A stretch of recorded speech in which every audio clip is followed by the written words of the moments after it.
The podcast is broadcasting live from inside the house! This is Pop Culture Reference, your one-stop reference for all things pop culture. I'm one of your hosts, Garrett Strother. I'm one of your other hosts, Seamus Connolly. And I'm Ricardo Salgado. I'm here too. It is our big finale, our last Halloween October episode, and so we're bringing back the Halloween special, boys. Halloween special 2, Electric BOO-galoo. Ooh, I love that.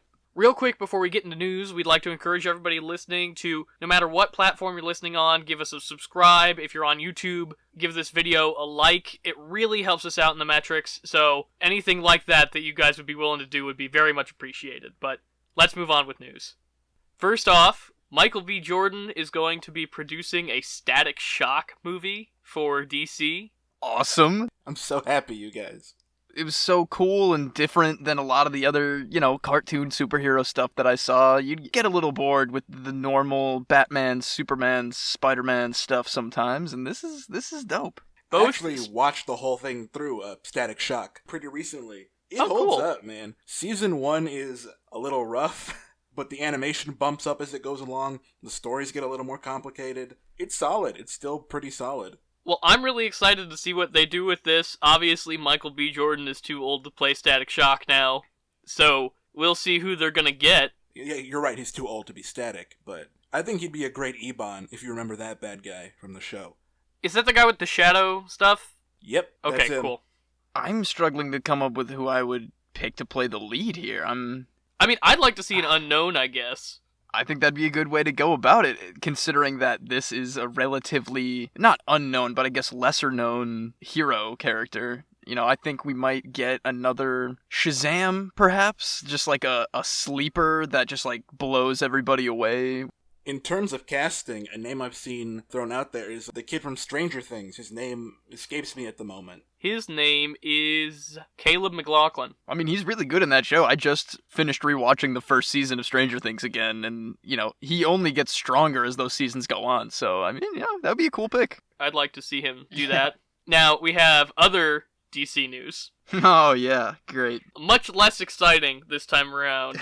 The Snyder Cut, continuing to confirm that it never actually existed in its slew of reshoots that it's doing, is bringing back the Jared Leto Joker. Just a few weeks ago, when we were talking about Birds of Prey, we were all saying how we will never see that version of the character again.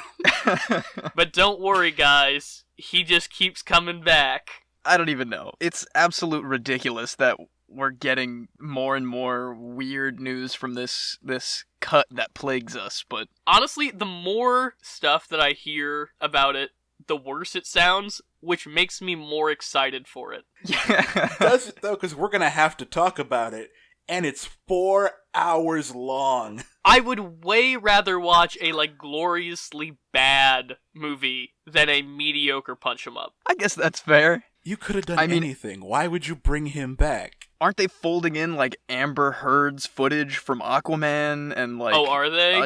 I think I heard that, and they're folding in more of the standalone movies characters back into this newer one, even though it takes place, I think, before a lot of these spin-offs too. But like you said, Garrett, it's morbid curiosity at this point. It's how could this just get weirder and stranger and... Moving on to a different mega franchise, the Fast and Furious series has announced that they will be ending after their 11th film, with Justin Lin, who is directing F9, which is yet to come out, will also be returning to do 10 and 11. I suspect, that they will go and do spin-offs. I think they'll do Hobbs and Shaw. I think they could do Letty or whatever.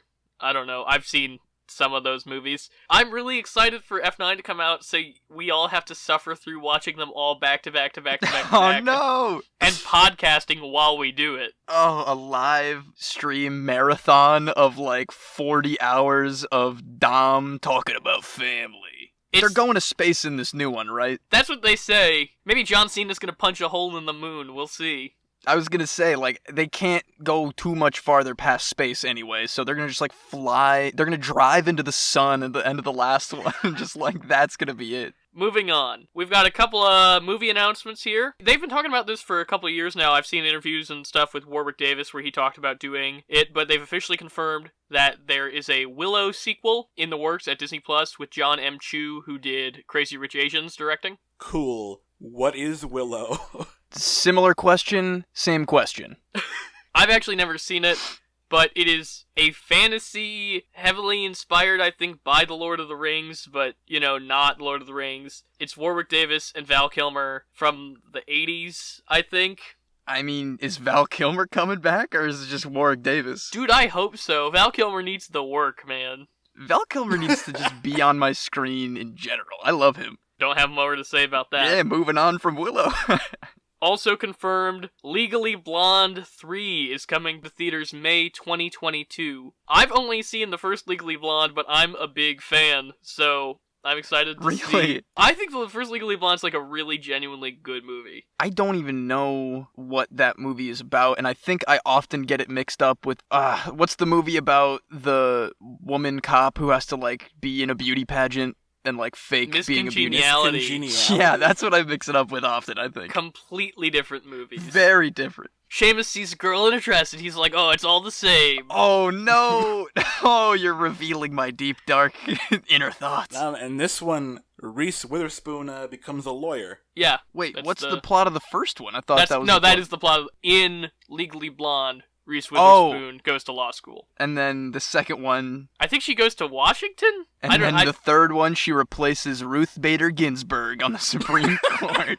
Honestly, Seamus, sign me up. It's the Fast and the Furious thing. They have to one-up themselves. How are they going to do it? What if she has to prosecute the Fast and the Furious guys? Oh my god. This is how you get me more into the Fast and the Furious, maybe? Did you know that this isn't even the real Legally Blonde 3? There was a Disney Channel original movie that was kind of a spin-off to Legally Blonde, and it was about two blonde British twins going to a boarding school, I think. It was the British girls from Zack and Cody. Wait, you said it's Disney Channel, right? Is it on Disney Plus? I'm looking it up. It's called Legally Blondes, plural? Legally Blondes. It was not a Disney Channel original. Whoa, this is weird. It was produced by 20th Century Fox. It did air on ABC Family and the Disney Channel, but it was not a Disney Channel original. So Fox and ABC, two major corporations that Disney still now owns? So now it really should be on Disney Plus because they own Fox. Say. So yeah, it was a straight-to-DVD movie following the twins as Elle Woods' cousins. Are there subtitles to these, or are they just called Legally Blonde 2 and Legally Blonde 3? Well, Legally Blonde 2 is red, white, and blonde. Oh god, I love it. Alright, and do you know about the third one yet? The rumored title is Legally Blonde Reunion. I suspect it will have a better name. I hope it has a funnier name than that. Red, white, and blonde is gold. I'm looking forward to this. I like the first Legally Blonde. I'm excited for Seamus to see the first Legally Blonde. Yeah. Miscongeniality 2. Electric Boogaloo. We're just gonna break that one out. Breaking that one out. Moving on to the next piece of news. Well, you're gonna be even more disgusted by the next piece of news, Seamus, because we have got our first official look at Tom Holland as Nathan Drake in the Uncharted movie. Oh boy, holy sheesh kebab, man. I had thoughts of this yesterday morning when I woke up to that picture. Tell me, Seamus, tell me your thoughts. He looks like Peter Parker in cargo pants. It's not the Nathan Drake.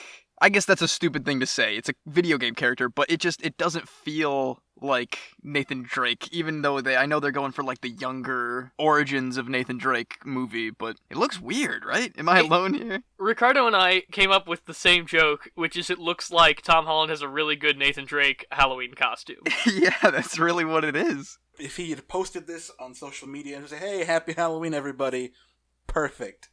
But this is a real movie that's gonna exist. I will say this. They got the hair right, and honestly, seeing Tom Holland with the Nathan Drake hair actually did help me a little bit.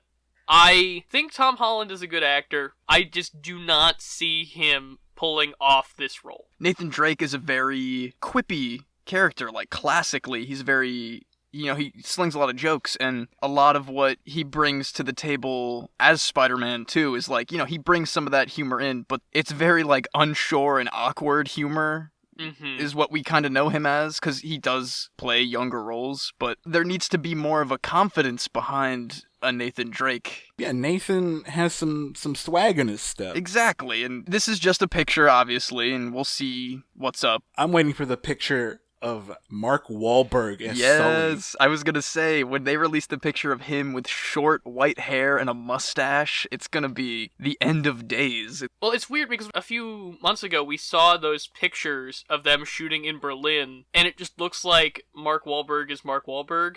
So I don't know if they're going to do some kind of CGI, if that was a fake-out shoot, like what was going on there. Mark Wahlberg also is just terrible casting, I think. And are you kidding grossly me? Miscast. Mark. Yeah, exactly. I still really like the fan film with Nathan Fillion and Stephen Lang. Which I still haven't that even was pretty seen. good. Seamus, we're going to tweet out that link. Yes, we absolutely are, because Nathan Fillion is a absolute treasure. Well, stay tuned for this train wreck of a video game movie, because it's a video game movie, and there's like one that did okay, and that was Sonic, and I never even saw it, so... The first 25 minutes of Dora, that's not a video game movie, forget yeah, I said what are you literally talking? There's this in the intro of the original Dora show. It's on a computer. Yeah, Dora definitively is a video game in universe, so... We also got a couple of trailers this week, starting with Raya and the Last Dragon, which is coming May 2021, starring Kelly Marie Tran from Walt Disney Animation. Oh, I knew that voice sounded familiar. I think this looks really good. Yeah, I was really impressed with this one. The world looks really cool, the tone looks really cool. Yeah, I think the tone is what really kind of threw me off when I first watched it, because it does feel not like your typical like Disney princess movie. This one seems more focused on the action. Yeah, I mean, all we see is like a ninja-style trap diffusion and cool fight snippets with this mysterious-looking masked figure. A cute animal sidekick like always, with a little bit of a twist towards the end where it's giant and maybe small and maybe can change size? I'm pretty excited to see whatever's going on there. It just looks like a good time. Aquafina as the dragon.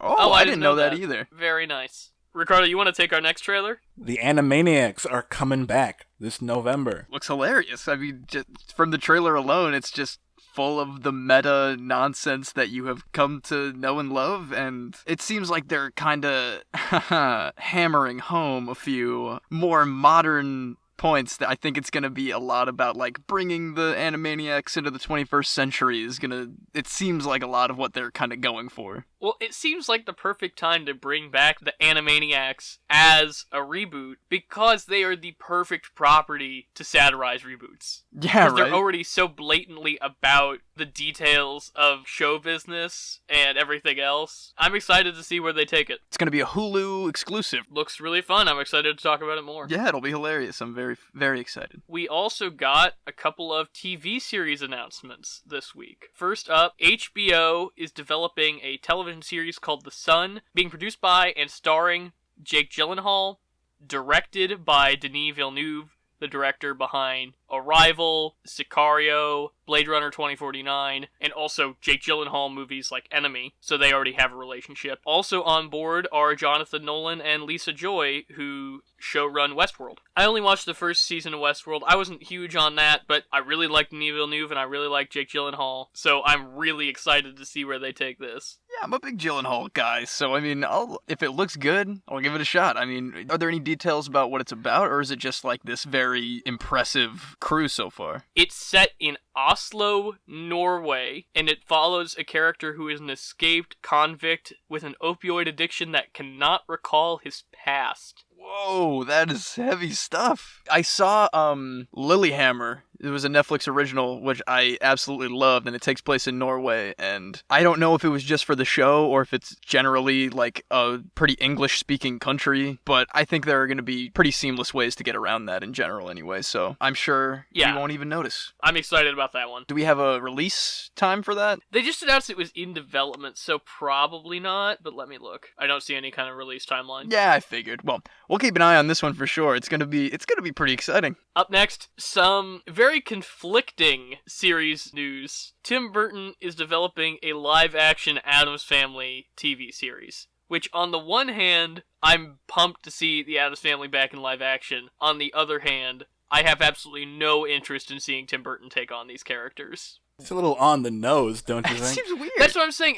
I hate that everything that's weird and gothic has to be a Tim Burton thing now. Tim Burton, I think, has a very distinct style that is separate from the tone of the Addams Family, and I don't want them to be homogenized into his style, really. I would much rather see a different voice, maybe a voice who hasn't had so much opportunity to create things similar to the tone of the Addams Family, step in and do what they can do with it. I was pretty bummed about how bad that new animated one looked because I really like the Addams Family. And honestly, I kind of hope they just bring the cast from that movie into this live action one because it was a really good lineup. Yeah, man, Oscar Isaac as Gomez Addams, that's like perfect casting right there. I don't have a big old history with the Addams Family. I actually don't think I've ever seen a single episode or movie of the Addams Family. It was a show, right? So Charles Addams had a series of one-panel comic strips that was the Addams Family that then got turned into a TV show, and then in the 90s they did 2 movies, and then they did the most recent animated movie. And there's also a Broadway musical, there's like straight-to-TV movies, there's a lot, but basically the main stuff is comics, TV show, the 2 movies, the Broadway musical, the new movie, and now this. It's a big thing for a lot of people, you know, a lot of people grew up on that, and hopefully if it isn't the best, it'll go the way of like the Tim Burton Willy Wonka, you know, taking a very beloved IP, and it's just now kind of like, oh yeah, there's the weirder version of this story if you want to watch the weirder version, but it doesn't necessarily taint the other more classic stuff. Once they announce a cast, I think I'll have more to go off of. Seamus, Ricardo, pour one out, boys, because we mark the passing of a legend. Ugh. It came and went like the wind without anybody realizing that it would just be so temporary. Too soon. True to their roots of short-form content that nobody cares about, Quibi will be shutting its doors on December 1st. I know we're memeing about it, guys. This is sad that there are a lot of people that Quibi was employing that are now going to be without work. I am sad that they could not find a buyer. I know it's funny to dunk on Quibi because it is just such a patently bad idea that was executed so poorly.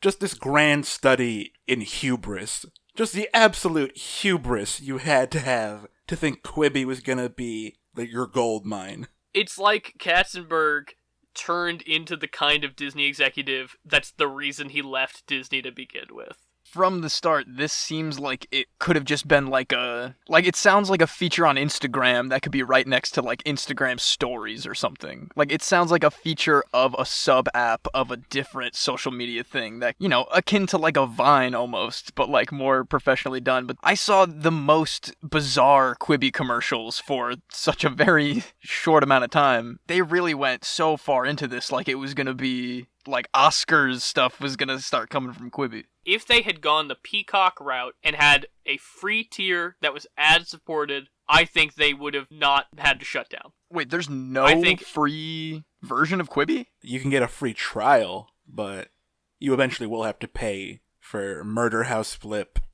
Maybe I only was seeing the ads for like the really hyper-specific weird ones, but all the content itself looked like a parody of things that you would find in like the background of a TV show that you think is funny, you know? Quibi itself is a 30 Rock bit. Yeah, right? 100%. We should dedicate this episode to Quibi. Dedicated to Quibi. We should do that when it actually closes. That's like putting somebody who's in the hospital in memoriam at the Oscars. They're like, what the hell, man? I'm still here.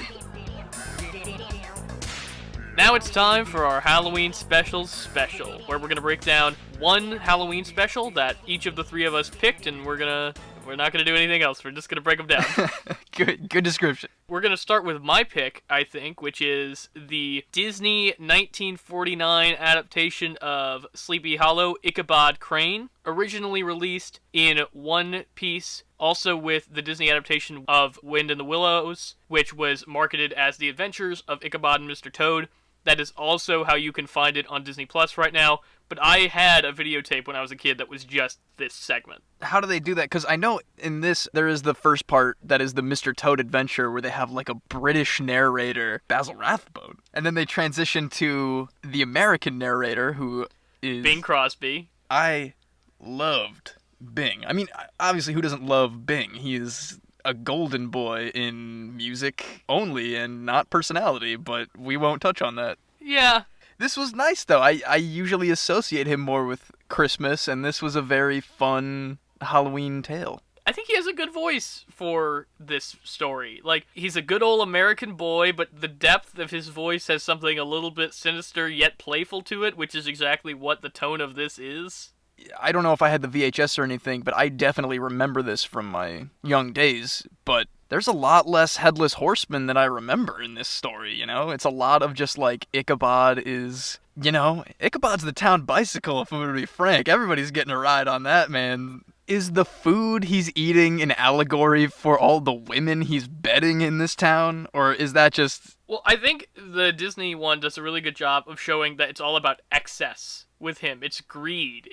That is true. He has a ravenous appetite, not just for food and for women, but also, you know, Katrina von Tassel, who is the ultimate object of his affection and desire in this story. It's heavily implied that he really only wants to be with her because of her father's large estate. Yeah, I didn't remember that either. Because there's like a Beefcake Gaston character who's like also after Katrina, and he's like, you know, generally the one that you're supposed to be rooting against, but we get no exposition where he's dreaming of her father's gold. We're supposed to just kind of automatically root against him because he's pining after the same woman that Ichabod Crane is. Sleepy Hollow, both in Washington Irving's original story and this, like, Ichabod is not the hero. It's a cautionary tale about greed, I think, predominantly. It's actually funny that you brought up Gaston, because this character in Sleepy Hollow was a huge inspiration for the look and animation of Gaston in Beauty and the Beast. Right, that totally clocks. 40 years later. It's very interesting, the morality of this story. And I think part of the reason that the Headless Horseman is so emblazoned in our minds, Seamus, is because he is terrifying. As a kid, I was so scared of him. To think about a headless revenge ghost that's cutting people's heads off is pretty hardcore for like a small child's Halloween special concept, you know? And in the original story, he is the ghost of a Revolutionary War soldier whose head was taken off by a cannon? A cannonball. Yeah, I do remember that. That's actually based on a real story. So they mentioned Tarrytown in New York at the beginning of this short, which is a real place. And the real place that Washington Irving knew was called North Tarrytown, which was often referred to as Sleepy Hollow and was later even renamed Sleepy Hollow. So this is like a real place. Oh, wow. And there's a real unmarked grave for a Revolutionary War soldier whose head was taken off by a cannonball in the Sleepy Hollow Cemetery, which is also where Washington Irving is buried. God, there is a lot more darker lore to this than I had anticipated. Ichabod Crane was also a real guy.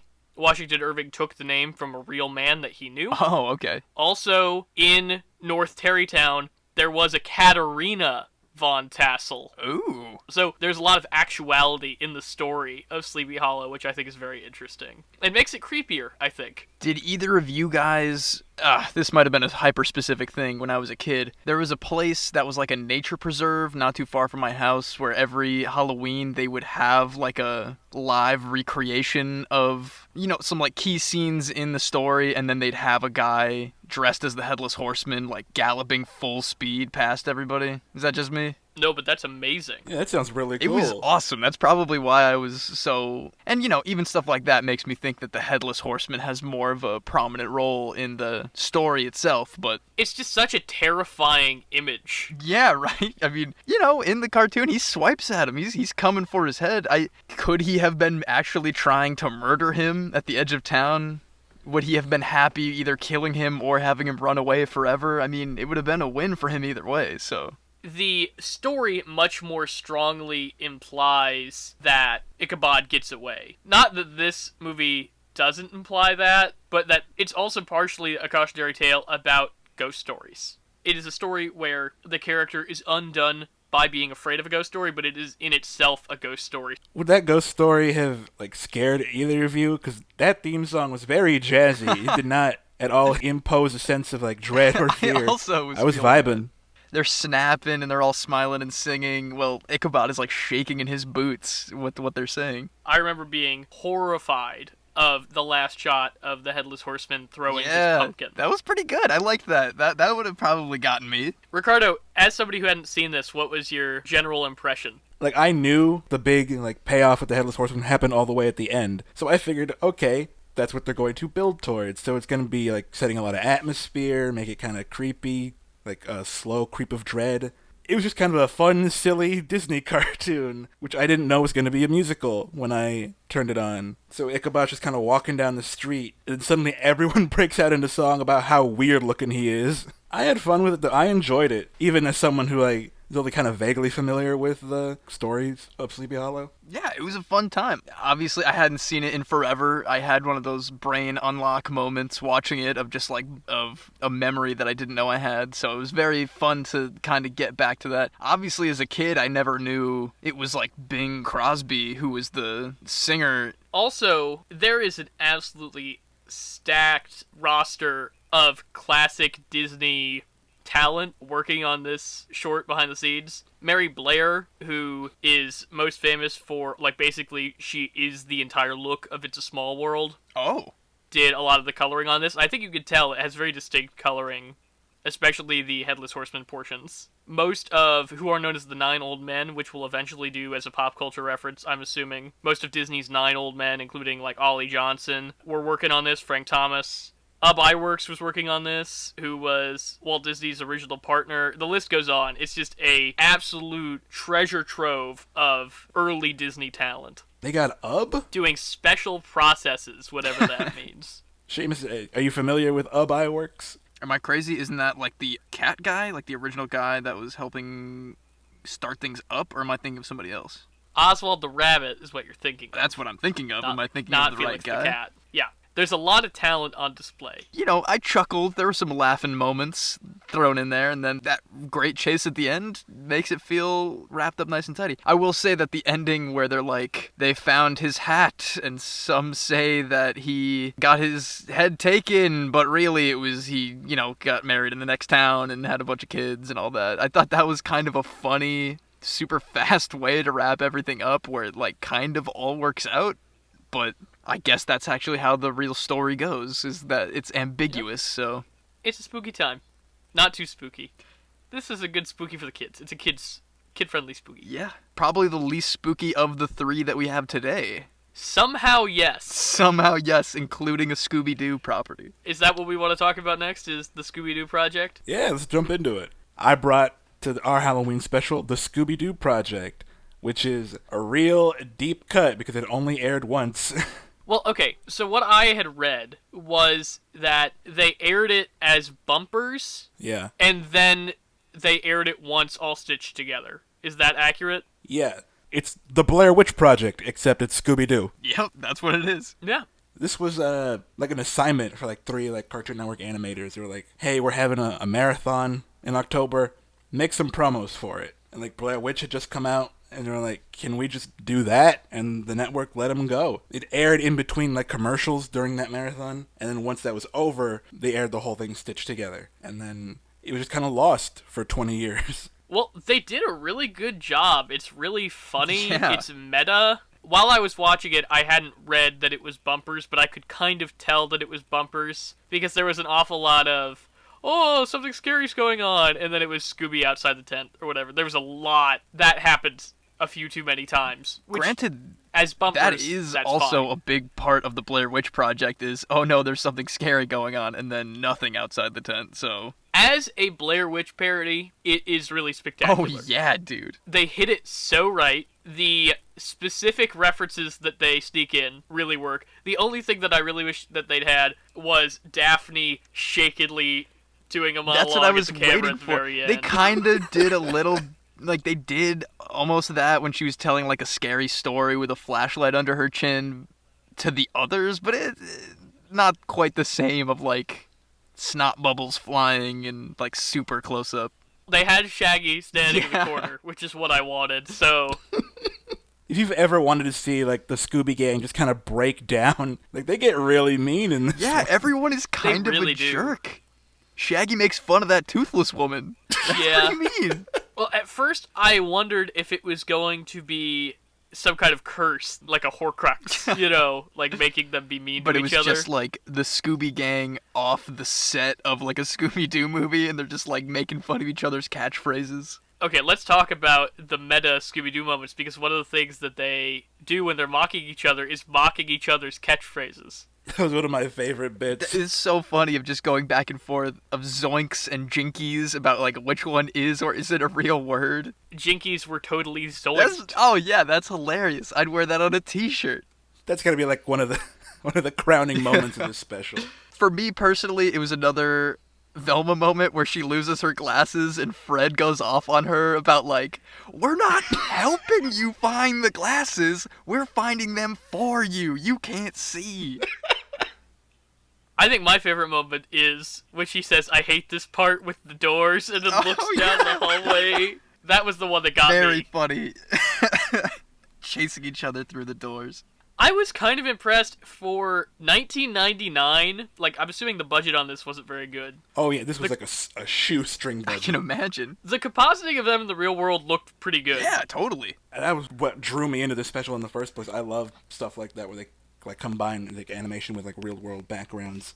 It's a good way to spend 20 minutes, I'll say that. As a big fan, I guess, I was affected a lot in my horror roots by the Blair Witch Project, so this was a blast for me. I was completely surprised to see, like, the OG Cartoon Network logo attached to it. Like, I didn't really know what I was watching before I started it, and so it was even, like, tonally a little dark for, to me, Cartoon Network in general, even for 1999. Like, it's a dark movie to parody with Scooby-Doo. Especially because they end the short with the Scooby Gang missing. Yeah, oh my god! Straight up. I think this whole premise is fun. I like, for whatever reason, especially Scooby-Doo is a really easy property to take and kind of put into a different genre or as a parody or something and just make it work really well. This is almost like the litmus test of if they ever did a more legitimately scary, grittier reboot of Scooby-Doo. Like, this kind of dips its toes in the water of, like, can we take these characters who are literally never having that bad of a time, like, chasing bad guys and monsters, and, like, putting them in a real horror scenario, and, like, seeing if that could be workable. And it kind of is, in my opinion. I really would like to see a Scooby-Doo horror movie. It's pretty close to Like, the live-action one, truly, but I know they do Zombie Island, and I know the live-action ones are more adult. I don't know. I'd like to see, like, a theatrically released animated Scooby-Doo horror movie. I think that'd be really fun. it would be a hard one to greenlight. Should we move on to our last spooky segment? Listener beware, you're in for a scare. Goosebumps. This is my first exposure to the Goosebumps TV series. I had read a couple of the books when I was in elementary school, but I had never seen an episode of Goosebumps. This is the pilot of the show from I don't even know what year. Honestly, for being from 1995, I was really expecting it to be a lot worse than it was, Seamus. I will really say was. this was a two-part episode. I think the first entire season is all two-parters. I don't know how they were like syndicating that at the time, but the second part is definitely where this one shines. This is The Haunted Mask. It's a classic. I didn't even realize it was the original televised one. I actually don't even know if these were televised because I only ever got them at the library on VHS in bulk along with stacks of X-Files VHS tapes. So that's how my exposure went to this for the first time. As a kid, like shaking in my boots fear from those masks. Like, oh boy, when they start floating. I actually did get a little creeped out when the head talks. The fact that the effects were bad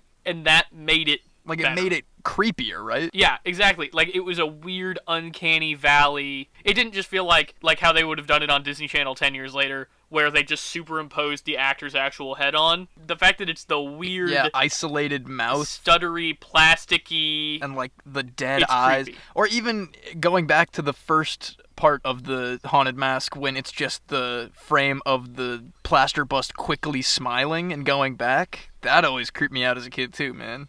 I did not catch that, but that's interesting. Our roles are reversed here. You usually catch the things that I don't, Garrett. I am the king of this podcast now. At the very least, you're the king of King Goosebumps. of Goosebumps. Oh, God. Wait, Ricardo, how familiar are you with the old Goosebumps show? Not very. I didn't actually watch a whole lot of the original show when it was airing. But like I've seen the promos. I think I've read a couple of the books when I was a kid, and I saw the movie, but that's about it. I'm kind of surprised that I wasn't more into the books or the TV show, because that's exactly the kind of spooky stuff that I would have thought I'd be into. I've always been into kind of ghosts, and in that I am extremely scared of ghosts and hate them, but also that draws me to the stories that they're in more. Yeah, exactly. I was so bad with scary things. Like, I couldn't even watch the episode of Simpsons Treehouse of Horror when Mr. Burns is an alien and is just like glowing in the forest. Would make me like cry. It was creepy so one. Scary. That is creepy. That still scares me. Okay, so I'm not alone here. I'm okay. I feel a little better. Yeah, I kind of dropped this on you guys thinking that I wasn't alone in my obsession with the Goosebumps show. I didn't read the books as much, but this one is like one of the absolute like most famous classic Goosebumps stories. I think this, along with like Night of the Living Dummy, is one of the ones that get like seasons later they'll do like sequels to the story and like keep up with like a continuation of it. And this was the first one being specifically Halloween based.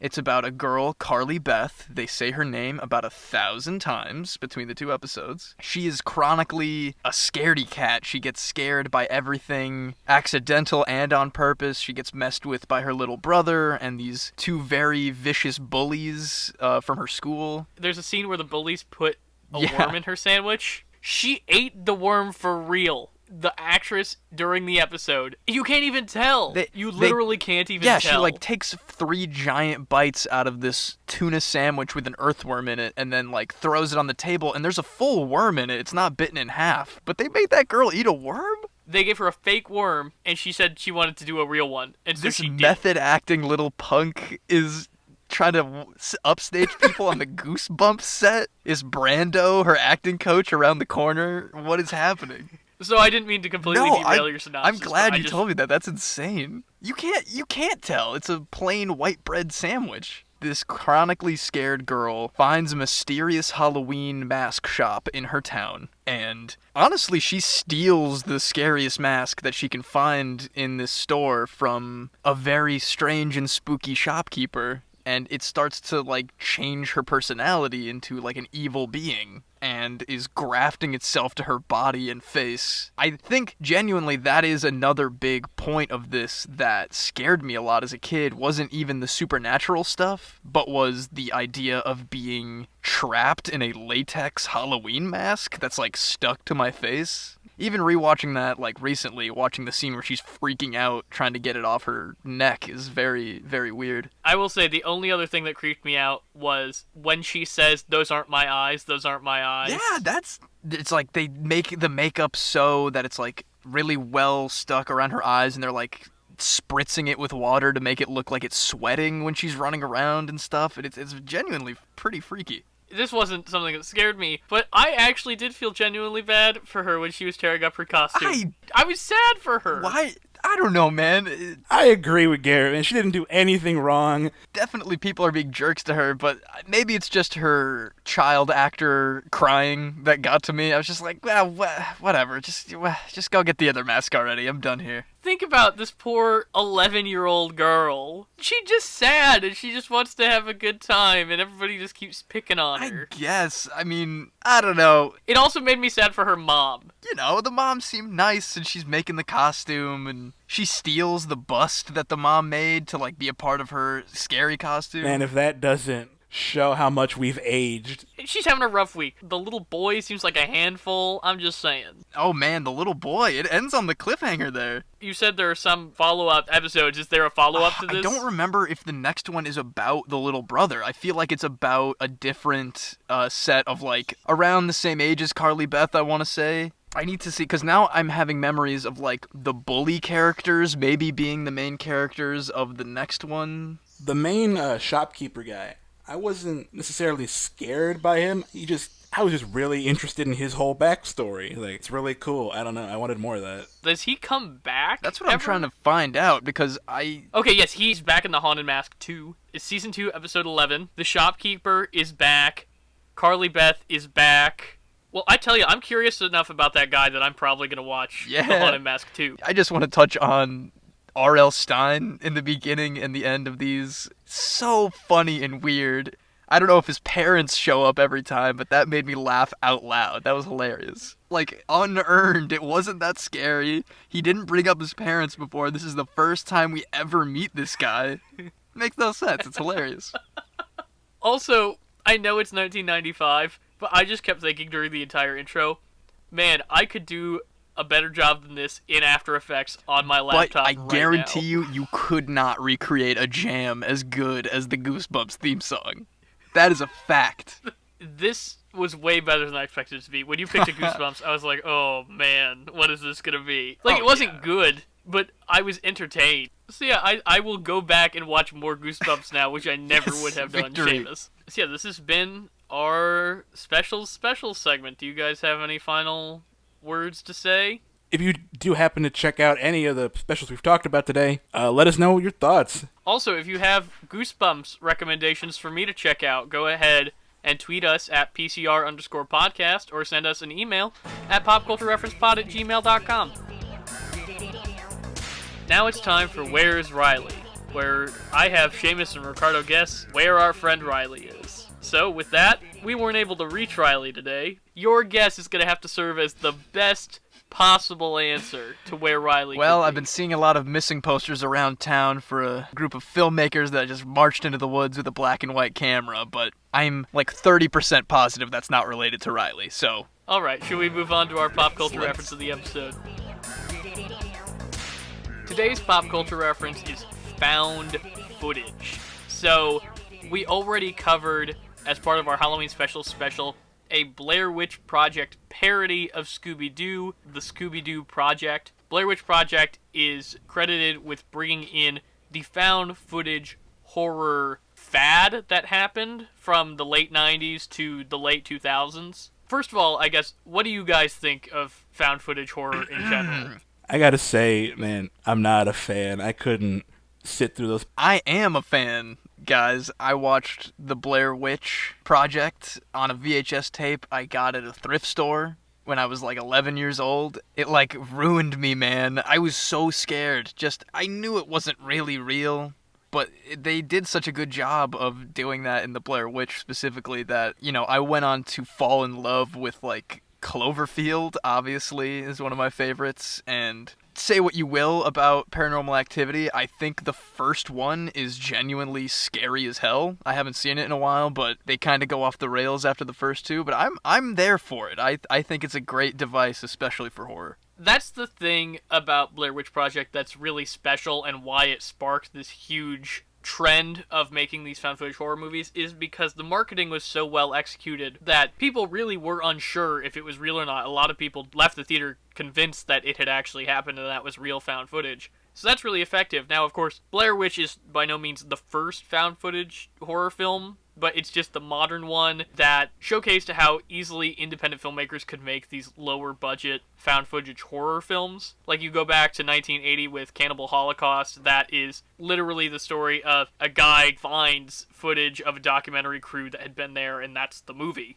So, you'd seen these kinds of works earlier. The stage was kind of set for found footage to make a splash when Blair Witch came out because it was getting easier to make good-ish looking movies independently, especially on a micro budget. Obviously, that's where Blumhouse, which is the horror titan, kind of found its footing, was in these early found footage movies. And they're still kind of going off that model where it's like horror movies with like no budget. Like, they don't spend a whole lot on their movies, and that forces people to get creative. Well, and we touched on that last week with our pop culture reference that was B-movies. Horror has always been very much rooted in having to be resourceful in how low budget it can be, but this just opened the door on who can make movies. So, even though I'm not a huge fan of found footage as a genre, I appreciate the idea that it opened the doors for who was able to make movies easily.